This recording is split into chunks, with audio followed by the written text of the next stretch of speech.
知名目镜品牌长期推动关心动物的保护、爱地球的活动，今年已经迈入第3档。今年以着动物平权为主题，用回收的目镜创造出一座动物友好的乐园。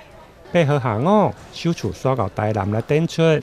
由着该品牌总经理邱明奇邀请着市长甲民意代表共同参与。这次其实是那个永续的活动的第3次了。那每一次举办，其实每一年都会跟消费者去收集他们回收不用的眼镜，然后把这些眼镜做成各种的艺术装置物。第一个是表达永续环保的概念，那第二个就是现场大家有看到很多动物，对，那我们基本上强调是动物平权的理念，所以可以看到很多只的动物，以及就是用动物做这个设计去做很多商品的义卖，然后这些公益的义卖品呢，都会捐给台湾防止虐待动物协会去宣导动物平权。身为一个企业，尤其是外商嘛，那当然要对台湾社会有贡献。那第一个想到，当然企业能做的第一个就是永续嘛，所以回收眼镜，然后再来，其实在台湾会发现说，我们的动物的只数，就是猫狗的只数已经超越15岁以下小孩的人数了，也就代表其实他们的被重视度是越来越被重视的。所以其实也才会想说，那可能对台湾人来讲，动物平权这件事情是很重要的，所以就开始从第2年开始就以动物平权为主题，一直做到现在。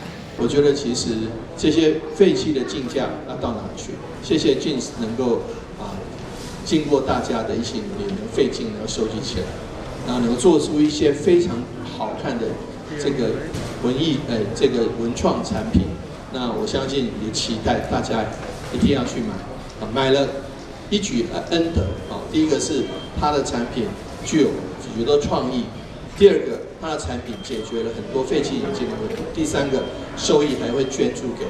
这个生态保育跟我们的动物保护。因为台南市伫1年前就成立专职的动物管制队，甲品牌动物友好乐园推动的动物平权的理念相当的结合。现场嘛邀请专业的驯养师表演，